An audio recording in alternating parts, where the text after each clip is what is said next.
في حاجة عايزة أكلمكم عنها، وهو مبدأ اسمه تريد اوف. المبدأ ده عارفه أكتر أصحاب الشركات والستيك هولدرز اللي ليهم أسهم في شركة أو حاجة زي كده. ليه؟ المبدأ ده معناه إن أي قرار في الدنيا بناخده في الدنيا ليه إيجابياته وليه سلبياته.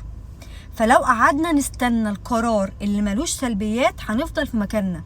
طبيعي جدا لما نيجي ناخد قرار في الدنيا نبقى دارسين سلبياته قبل ما ندرس إيجابياته ونكون متقبلينها، لأن في الآخر كده هنندم على أي قرار في الدنيا هناخده، لأن طبيعي إن بعد فترة ممكن نشوف إن السلبيات طغت على الإيجابيات.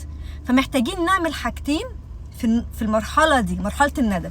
أول حاجة ما تندمش قوي، لأن أيا كان القرار اللي هتاخده ما كانش هيبقى صح 100%. تاني حاجة تحمل نتيجة قرارك، وقف كده راجل وحل مشاكلك. مش كل مشكلة تحصل في الدنيا نقعد نشتكي ونقعد نعيط ونقعد نقول يا ريتني كنت عملت ويا ريتني كنت رحت أو جيت والكلام ده. أنا ليه بقول الكلام ده؟ عشان كتير ناس بتيجي من صحابي يشتكوا أو يندموا. يا جماعة ما تندموش، صدقوني كل حاجة في الدنيا هتعملوها هتندموا على الحاجة التانية اللي انتم ما عملتوهاش.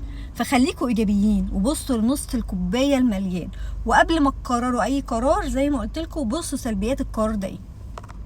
فالشخص الناصح بقى في الحتة دي هو اللي بيقعد يدرس الورست كيس سيناريو، يعني أسوأ حاجة ممكن تحصل في الموقف ده ايه، في الشراكة دي ايه، في الجوازة دي ايه، في الخروجة دي ايه. دايما يخلي الورست كيس سيناريو هو حاجة يقدر يتفاداها أو حاجة يقدر يتحملها، ما يبقاش حاجة لو حصلت هو كده الدنيا خلصت قدامه. الكلام ده فكرني بقصة كده كنت قريتها زمان. واحد كان مسافر بلد تانية ولها أرض كبيرة واسعة جدا تحفة، قرر إن هو يشتري الأرض دي. باع بيته اللي في بلد تانية، باع دهب مراته، باع كل حاجة وراح اشترى الأرض دي. طبعا هو غريب وما كانش عارف يسأل مين. بعد فترة جاي يبني الأرض لسه بيحط فيها فاس، طلع له تعبان. قال لا ما يمكن صدفة، هحفر في حتة تانية. طلع له تعبان. بعد كده راح سأل يا جماعة هو أنا كل ما أحفر في الأرض الاقي تعبان، هي ايه الحكاية؟ قالوا الأرض دي معروفة إن هي مليانة تعابين. طبعا هو قعد في جنب وندم أشد الندم، وقعد يفتكر بيته اللي باعه ودهب مراته اللي باعه والحالة اللي هو وصل ليها، إن هو عنده أرض لا عارف يبنيها ولا حتى يحط فيها خيمة ولا يزرعها، هي أرض مليانة تعابين. قعد يفكر خلاص أنا في البحر، أنا في عمق المأساة، إيه الحل؟ قعد يبحث إيه اللي ممكن أستفيده من وراء الموقف اللي أنا حصل لي ده. اكتشف إن في حد في بلد تانية بياخد التعابين دي يستخرج منها السم اللي بيتعمل منه المصل، وبالتالي بيستخدموه كعلاج. فقال طب اما اجرب. لم شويه تعابين وحطهم في حاجه وراح اداهم للراجل ده، اداله فلوس كويسه جدا على الموضوع ده. فكر قال طب ما انا ادخل معاه شريك، انا بعد كده هقول له لا انا التعابين دي مقابل شراكه مش مقابل فلوس. وفعلا عمل كده، وبعد فتره بقى اغنى راجل في القريه. فانت ايا كان القرار اللي خدته مش اسوأ من واحد باع اللي وراه واللي قدامه عشان يشتري ارض يزرعها ويبنيها ولقاها كلها تعابين، وطلع من وسط التعابين استفادة ما تخطرش على بال حد.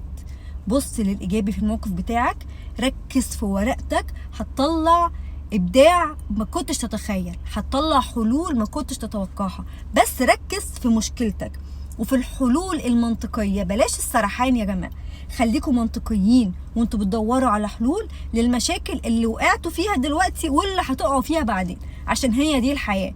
اللي عايز حياة ليها دليل مستخدم ما فيهاش غلطات ما يعيش معانا على الأرض. ما فيش ده. احنا الطبيعي ان احنا جايين نغلط ونتعلم ونتطور ونقع ونقوم. وبصوا لأغنياء العالم، كام رجل أعمال فلس تماما وبدأ من الصفر، كام حد جاله كام مرض وتعالج ووقع وقام وفضل يعافر.